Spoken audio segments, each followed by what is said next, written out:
Hello दोस्तों, तो आज डिस्कस करेंगे इंडस्ट्रियल रिफॉर्म्स और डिस्कस करेंगे कि इंडिपेंडेंस के बाद इंडिया में ऐसी क्या सिचुएशन थी कि इन इंडस्ट्रियल रिफॉर्म्स की हमें ज़रूरत लगी और बेसिकली क्या रीजंस रहे कि गवर्नमेंट सेक्टर को इतना आगे जो है वो आना पड़ा, हर जगह अपनी प्रेजेंस ज़्यादा रखनी पड़ी। और डिस्कस करेंगे इसी वीडियो में कि इंडस्ट्रियल पॉलिसी रेवोल्यूशन, जिन्हें हम आईपीआर कहते हैं, 1956 में ये गवर्नमेंट ने इसको जो है वो इनिशिएट किया था, ये क्या थे। तो चलिए सबसे पहले इंडस्ट्रियल रिफॉर्म्स के बारे में पढ़ते हैं। अब इंडस्ट्रियल रिफॉर्म्स की अगर मैं बात करूं तो हम सब ये बहुत अच्छे से जान चुके हैं कि हमारी लगभग 72 to 75% पॉपुलेशन एग्रीकल्चर में इन्वॉल्व थी। इसका मतलब सिर्फ जो बचे कुचे लोग थे वो या तो इंडस्ट्रियल मैन्युफैक्चरिंग सेक्टर में थे या तो सर्विस सेक्टर में थे, यानी कि कुल 28 या 25% लोग ही थे जो इंडस्ट्रियल सेक्टर में काम कर रहे थे, जबकि इंडस्ट्रियल सेक्टर बहुत क्रूशियल सेक्टर है as per the growth of the economy. और जितने भी इकोनॉमिस्ट हैं वो ये चीज़ मान चुके थे और ये हमेशा इस चीज़ को माना गया है कि कोई भी पुअर नेशन, जैसे कि इंडिपेंडेंस के टाइम पे पुअर नेशन की आप बात करें तो इंडिया भी उस समय पुअर ही था, क्योंकि ब्रिटिशर्स सब कुछ लूट कर ले गए थे। तो इकोनॉमिस्ट का कहना है कि कोई भी गरीब देश जो है वो सिर्फ तब प्रोग्रेस कर सकता है जब उनके पास जो उनका इंडस्ट्रियल सेक्टर है वो बहुत अच्छा हो, बहुत बढ़िया हो। क्यों? क्योंकि जो इंडस्ट्रियल सेक्टर है वो ज़्यादा एम्प्लॉयमेंट जनरेट करता है, वो और भी बहुत सारी आपकी जो है वो नेशनल इनकम को हमेशा इंक्रीज कराने में हेल्प करता है, और बहुत सारी ग्रोथ अपॉर्चुनिटीज जो है वो हमें इंडस्ट्रियल सेक्टर की वजह से मिलती है। तो ये हमेशा कहा गया कि जितनी ज्यादा ग्रोथ, यहाँ मैंने लिखा है देखिए, the growth of industrial sector is necessary for the economic prosperity of the country. तो यानी किसी भी कंट्री को इकोनॉमिकली प्रॉस्पर, उसको रिच कंट्री बनाने के लिए इंडस्ट्रियल सेक्टर की ग्रोथ बहुत ज्यादा इंपॉर्टेंट है। किस लिए ऐसा? यहाँ पे हमने इसके कुछ रीजंस डिफाइन किए। जैसे पहला रीजन हमने लिखा है more stable source of employment. जैसे कि मैं आपको पहले भी बता रही थी कि कोई भी जो इंडस्ट्री है वो हमेशा ज्यादा अच्छा और ज्यादा स्टेबल एम्प्लॉयमेंट प्रोवाइड करती है इन कंपैरिजन टू एग्रीकल्चर। अब बेशक एग्रीकल्चर में 72% पॉपुलेशन इन्वॉल्व हो गई, लेकिन वहां पे जो एम्प्लॉयमेंट है वो सीजन बेस्ड है। एक बार खेती जो है 5 महीने के लिए हमने खेती करी, बहुत सारे लोगों को रोजगार मिल गया, 70 72 75% लोगों को।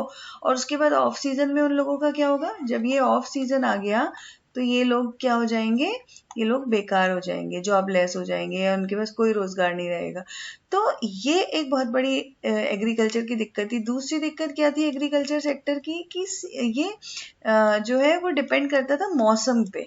अब सपोज बाढ़ आ गई, सूखा पड़ गया, तो इस तरह की चीजें जो है, तो एग्रीकल्चर सेक्टर उस समय पे लोगों को जो है वो कोई भी मदद नहीं कर पाता था रोजगार में। तो इसीलिए इंडस्ट्रियल सेक्टर में ऐसा कुछ नहीं होगा, वहां पे सूखे बाढ़ से इतना कोई फर्क नहीं पड़ता।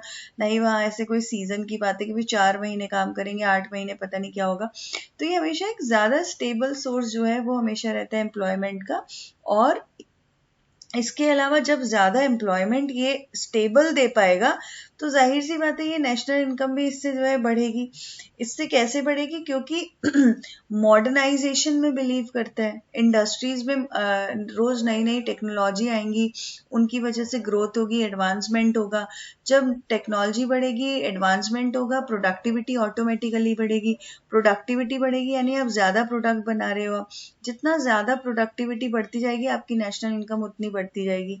तीसरा, इंडस्ट्रियल सेक्टर क्यों किसी भी इकोनॉमी के लिए जरूरी है? क्योंकि ये ग्रोथ पोटेंशियल को बूस्ट करता है, यानी कि हमारे पास जितनी कैपेसिटी है उसमें हम और आगे किस तरीके से इम्प्रूवमेंट कर सकते हैं, क्या क्या अपग्रेडेशन ला सकते हैं, क्या क्या नई चीजें हैं जो हमारी इकोनॉमी में हम क्रिएट कर सकते हैं with the help of manufacturing industry और जितनी भी तरह की हम मशीन बेस्ड इंडस्ट्रीज हैं उनमें।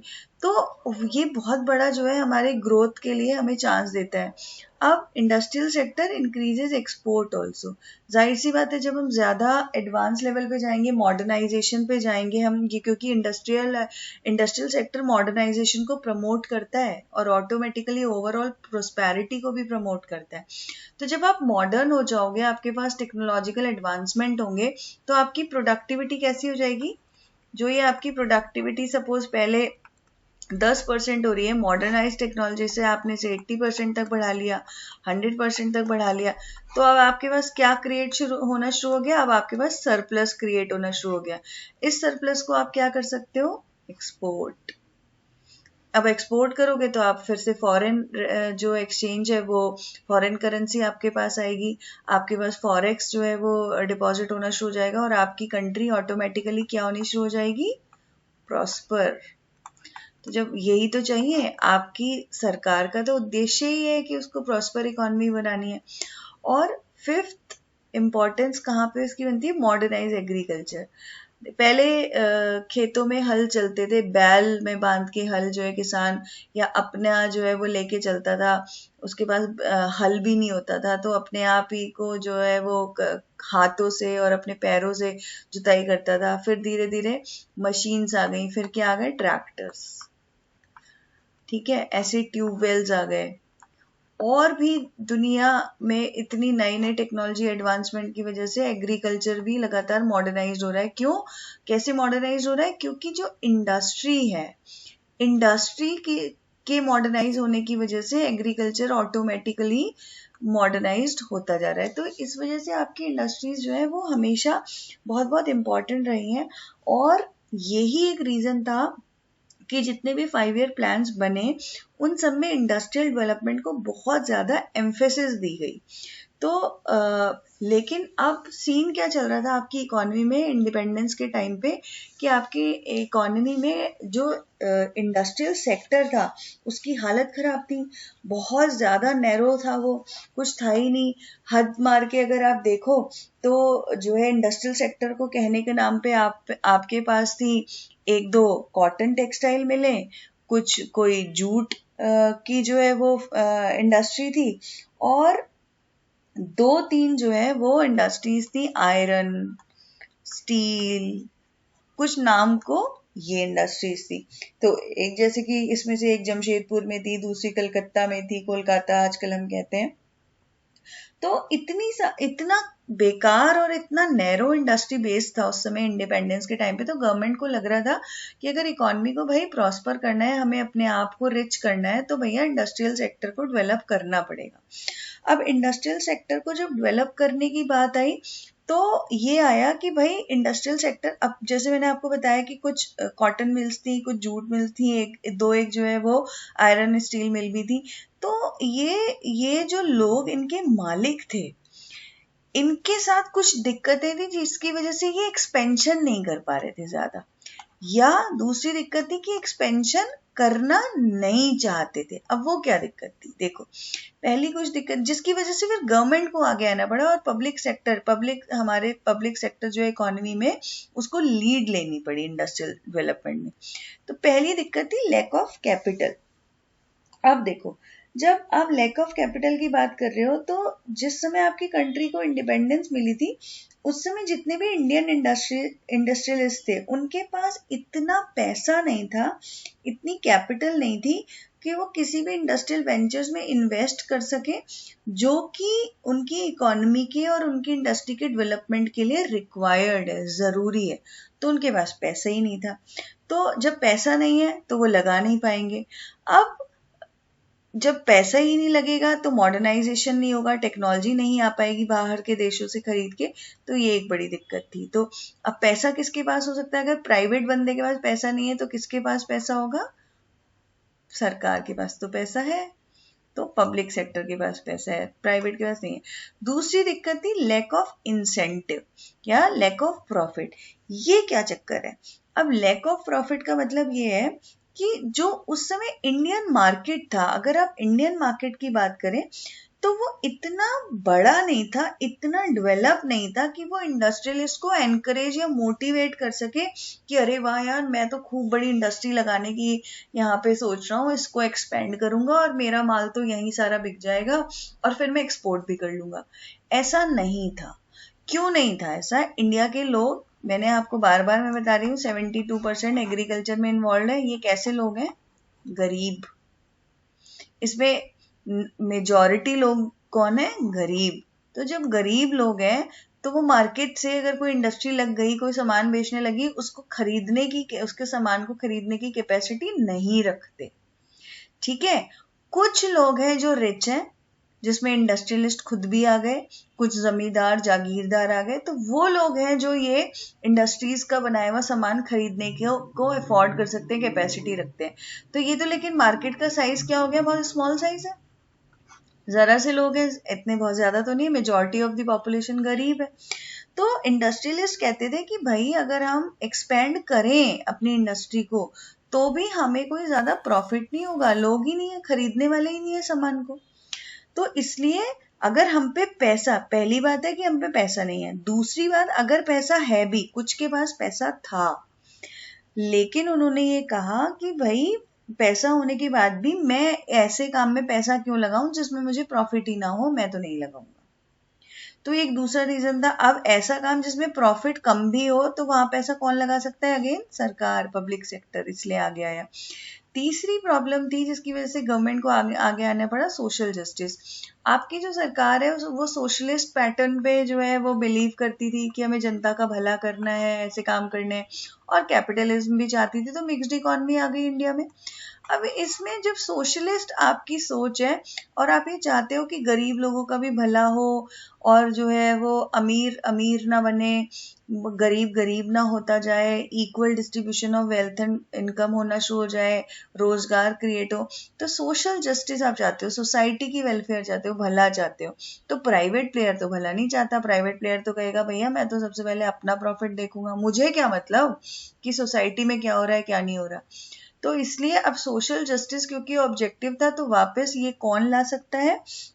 ये अगेन जो है वो स्टेट को या सेंट्रल गवर्नमेंट को ही अपना एक्सटेंसिव रोल प्ले करना पड़ेगा, उसमें आगे आना पड़ेगा। दूसरा, development of infrastructure. Private player क्या कहेगा? मैं तो अपनी फैक्ट्री बढ़ाऊंगा, मैं इसके सामने वाली सड़क क्यों बनाऊं, मैं इसके सामने वाला फ्लाईओवर क्यों बनवाऊं, मैं ब्रिजेस में पैसा क्यों लगाऊं। तो इंफ्रास्ट्रक्चर डेवलप करना है, उसके लिए पैसा चाहिए। पैसा आएगा इंडस्ट्री से। इंडस्ट्री के मालिक अगर प्राइवेट लोग हो जाएंगे तो पैसा हमें नहीं मिलेगा, सरकार को नहीं मिलेगा, वो ले जाएंगे। और उनका पर्पस कोई इंफ्रास्ट्रक्चर डेवलप करना नहीं है, उनका पर्पस सिर्फ अपने लिए पैसा कमाना है। इंफ्रास्ट्रक्चर अगर डेवलप करना है इकोनॉमी में तो वो कौन करेगी? सरकार। और वो कब करेगी? जब उसके पास रेवेन्यू जनरेशन के साधन होंगे। और वो कहाँ से मिलेंगे उसे रेवेन्यू जनरेशन के साधन? वो मिलेंगे उसे इंडस्ट्रियल डेवलपमेंट से। तो ये वो रीजन रहे इतने सारे जिसकी वजह से जो सरकार थी भारत में, जो इंडिपेंडेंस के बाद जवाहरलाल नेहरू प्राइम मिनिस्टर बने और उन्होंने 5 ईयर प्लान्स लॉन्च किए, तो ये इस वजह से सरकार ने कहा कि हम जो है वो खुद ही मेजर रोल प्ले करेंगे और इंडस्ट्रियल सेक्टर के डेवलपमेंट में। और प्राइवेट सेक्टर को, ऐसा नहीं है कि प्राइवेट सेक्टर को आने नहीं देंगे, बट कंट्रोल और कमांड दोनों मेजॉरिटी में किसके पास रहेगा? स्टेट गवर्नमेंट के पास रहेगा। और कुछ केसेस में स्टेट के पास पूरा कंप्लीट कंट्रोल रहेगा उन इंडस्ट्रीज के ऊपर जो कि बहुत वाइटल है आपकी इकोनॉमी के लिए। तो ये जो पॉलिसीज हैं, ये जो जब पॉलिसी बनी कि पब्लिक सेक्टर को आगे लाएंगे, तो इसका दोनों को फायदा हुआ। देखो, ये इसका फायदा प्राइवेट सेक्टर को भी हुआ कि उनके साथ में पब्लिक सेक्टर सरकार खुद आगे आ गई है और उनको भी कई चीज़ों में हेल्प कर रही है। या उनके बहुत सारे ऐसे मटेरियल हैं जो सरकार की इंडस्ट्रीज में सप्लाई होते हैं, और सरकार को तो ऑब्वियसली उसका बेनिफिट मिला ही, क्योंकि उनका इंडस्ट्रियल सेक्टर डेवलपमेंट की वजह से अच्छा रेवेन्यू जनरेट होना शुरू हो गया, और जो है वो इकोनॉमी का बहुत ज़्यादा इंफ्रास्ट्रक्चर वाइज डेवलपमेंट करना शुरू उन्होंने कर दिया। तो ये तो था आपका इंडस्ट्रियल डेवलपमेंट, जिसमें कि मैंने आपको ये बताया कि गवर्नमेंट का रोल कहाँ से इनिशिएट हुआ, क्योंकि इंडिपेंडेंस के टाइम पे आपकी इंडस्ट्रीज की हालत खराब थी। अब इसी में हम आगे बढ़ेंगे आईपीआर। आईपीआर बहुत इंपॉर्टेंट टॉपिक है और एक छोटा सा क्वेश्चन 2-3 नंबर का आप इसमें एक्सपेक्ट करिए। IPR 1956 में, इंडस्ट्रियल पॉलिसी रेवोल्यूशन 1956 में हमारी सरकार लेकर आई थी। 1956 यानी हम बात कर रहे हैं सेकेंड 5 ईयर प्लान से पहले की।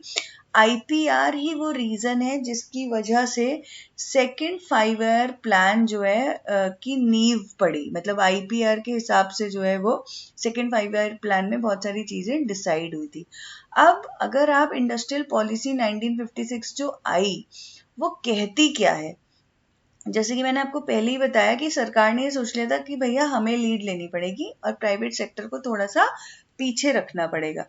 तो इंडस्ट्रियल पॉलिसी 1956 कहती है government increases the role of public sector in the industrial development. सरकार ने अपना रोल, पब्लिक सेक्टर का role industrial development of the economy में बढ़ाया।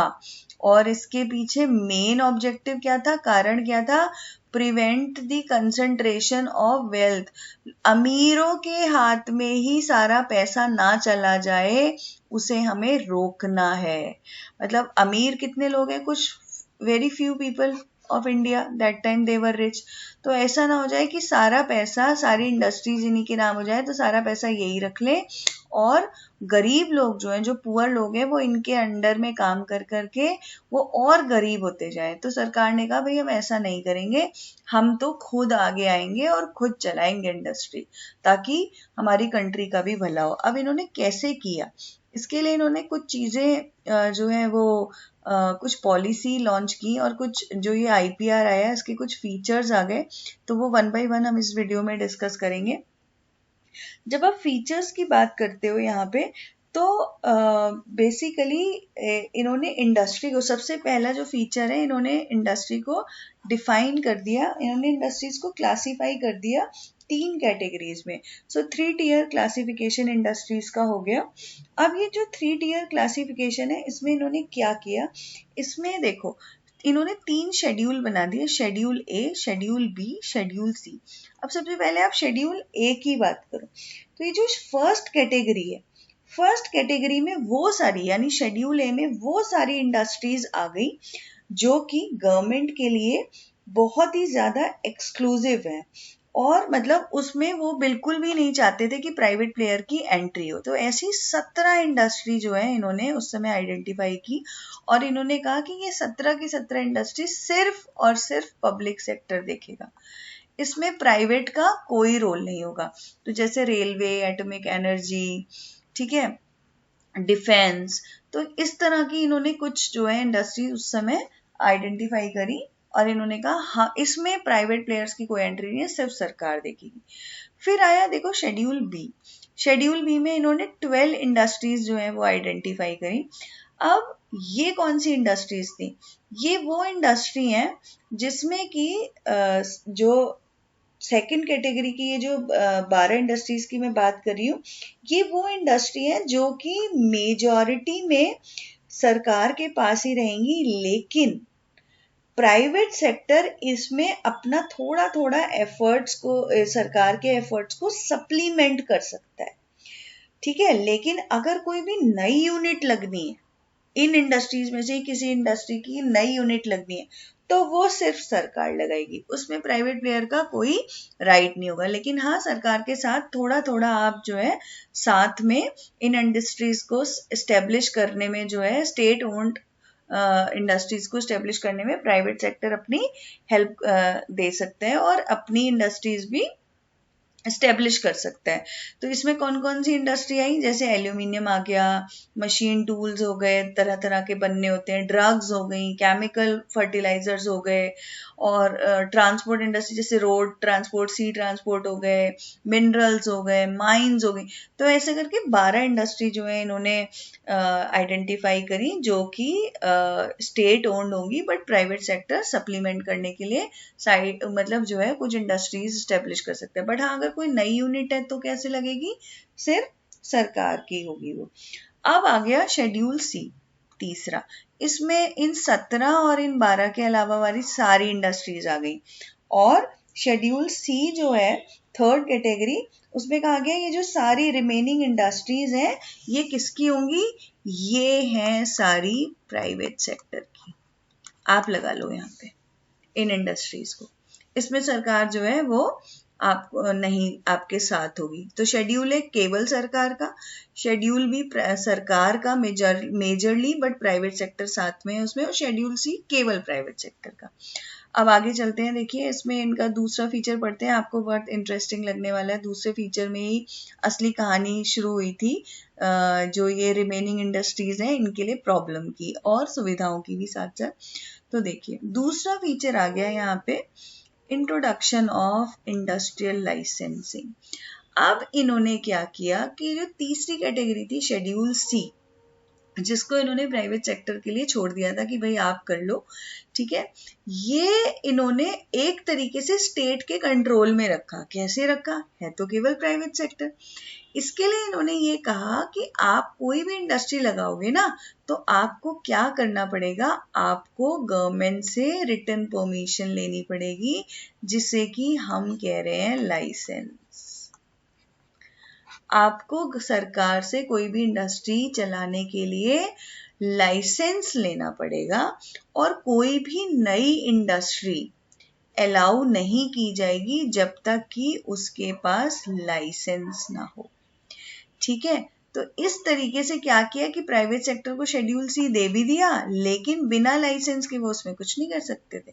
तो यानी गवर्नमेंट का रोल वहां पे भी है, गवर्नमेंट उसमें आराम से देख रही है कि भाई अगर कोई यूनिट नई आप खोल रहे हो या आप किसी चलती हुई यूनिट को और एक्सपेंड करना चाहते हो, बढ़ाना चाहते हो, तो आपको हमसे लाइसेंस लेना पड़ेगा, मतलब आपको हमें बताना पड़ेगा आप क्या कर रहे हो, हम परमिशन देंगे तब आप कर सकते हो। तो ये था दूसरा फीचर, इन्होंने लाइसेंसिंग जो है वो लॉन्च कर दी, उसके लिए उसको कंपलसरी कर दिया। अब तीसरे फीचर की बात करते हैं। तीसरा फीचर जो इसमें इन्होंने एक एडवांटेज भी दिया था, कंसेशन। इसमें इन्होंने क्या किया कि इन्होंने ये बोला कि ठीक है आपको लाइसेंस भी मिल गया, लेकिन अब इसमें जो लाइसेंस थोड़ा सा देना इजी है उन लोगों के लिए जो अपनी ही किसी इंडस्ट्री को किसी बैकवर्ड रीजन में लगाना चाहते हैं। तो उन्होंने कहा कि भाई हम लाइसेंस है, लेकिन अब मुश्किल हो रही है लाइसेंस लेने में, इतनी दिक्कतें हैं सरकार से लाइसेंस, लेकिन अगर आप किसी बैकवर्ड रीजन में अपना लाइसेंस अपनी इंडस्ट्री लगाओगे ना, वहां अपनी इंडस्ट्री को प्रमोट करोगे, तो सरकार थोड़ा सा इजीली आपको लाइसेंस दे देगी। कोई इकोनॉमिकली बैकवर्ड एरिया में अपनी इंडस्ट्रियल यूनिट लगाना चाहते हो तो आपको इजीली लाइसेंस मिल जाएगा। दूसरा काम जो मैं कंसेशन वाला आपको बता रही हूँ, उसमें इन्होंने क्या किया, देखो कंसेशन भी बता रही हूँ, इसके साथ साथ एक तो इकोनॉमिकली बैकवर्ड एरिया में आपको इजीली लाइसेंस दे देंगे कि चलो वहां कुछ नहीं हो रहा, तो चलो एक इंडस्ट्री लग रही है तो उस एरिया का भी जो है थोड़ा भला हो जाएगा, वो एरिया डेवलप करने लग जाएगा। तीसरी चीज इन्होंने क्या करी कि इन्होंने ये कहा कि कुछ यूनिट्स को जो है हम कंसेशन देंगे। कंसेशन कैसा, जैसे कि हम टैक्स रिबेट दे देंगे, टैक्स में कंसेशन दे देंगे, या फिर जो है हम इलेक्ट्रिसिटी का जो बिल है उनका, उसको लो टैरिफ पे, उसका जो रेट है, उसका जो पर यूनिट चार्ज है, उसको हम लो टैरिफ पे कर देंगे, मतलब आपको जो है वो कम रेट से बिल लगेगा। तो हम जो है अगर आपकी इंडस्ट्री बैकवर्ड एरिया में है तो उसको लाइसेंस भी इजी हो जाएगा, प्लस हम कुछ इस तरह के कंसेशन भी देंगे। तो इन्होंने इंडस्ट्रियल कंसेशन में क्या किया, टैक्स में छूट, सब्सिडी इलेक्ट्रिसिटी बिल पे, जिसमें लो टैरिफ की मैं बात कर रही थी, तो ये प्राइवेट सेक्टर को दी। कब? जबकि वो अपनी इंडस्ट्री को कहाँ एस्टेब्लिश करेंगे, या तो रूरल एरिया में या इकोनॉमिकली बैकवर्ड एरिया में। तो इसे हम जो है इन्होंने हम इसे इंडस्ट्रियल लाइसेंस कंसेशन कहते हैं। और यहाँ पे एक चीज आप और नोट कीजिए कि अगर कोई एग्जिस्टिंग इंडस्ट्री लाइसेंस अपने आउटपुट को एक्सपेंड करने के लिए या अपने प्रोडक्शन को डाइवर्सिफाई करने के लिए लेना अगर वो ऐसा करना चाहती है, तब भी उसको जो है वो लाइसेंस लेना पड़ेगा। दूसरी चीज, उसको ये भी देखना पड़ेगा कि जितनी जरूरत है गुड्स की इकोनॉमी में प्रोड्यूस होने के लिए, उतना ही गुड्स उसे प्रोड्यूस करने हैं, वेस्टेज नहीं करनी। तो प्रोडक्शन एक्सपेंड कर लिया, सपोज मैंने क्या किया कि अरे मैं जो है डबल एक और बिल्कुल अपनी यूनिट को डबल जो है कैपेसिटी का बना दे रहा हूँ, डबल प्रोडक्शन करेंगे और बेचेंगे। भाई आप डबल प्रोडक्शन सिर्फ तब कर सकते हो जो आपको लगता है कि डबल प्रोडक्शन की डिमांड है मार्केट में। तो जो लाइसेंस प्रोडक्शन एक्सपैंड करने के लिए मिलते थे वो भी तब आपको इशू होता था जब आप सरकार को इस बात पे कन्विंस कर लेते थे कि हम जो ये लार्जर क्वांटिटी ऑफ गुड्स बनाएंगे इसकी इकोनॉमी को जरूरत है। यानी कि सरकार को आपको लाइसेंस लेने के लिए भरोसा दिलाना पड़ता था कि हम ये जो रिसोर्सेज यूज करेंगे इकोनॉमी के ये वेस्ट नहीं होंगे, ये लार्जर क्वांटिटी खप जाएगी, पूरी यूज हो जाएगी। तो आई होप आपको आईपीआर जो है वो समझ में आ गए होंगे। इसमें मैंने आपके साथ फीचर्स तीनों डिस्कस कर लिए हैं, क्या हमारी इंडस्ट्रीज का 3 टियर क्लासिफिकेशन था, लाइसेंसिंग किनको दी गई, कैसे दी गई, और कंसेशन क्या थे और किस चीज पे मिले। तो यहीं पे आज इस वीडियो को एंड करते हैं। नेक्स्ट वीडियो में हम इसी का एक्सटेंशन थोड़ा सा हम पढ़ेंगे, स्मॉल सेक्टर इंडस्ट्री में आपको पढ़ाऊंगी और थोड़ा फॉरेन ट्रेड भी डिस्कस करेंगे। Till then, thank you so much.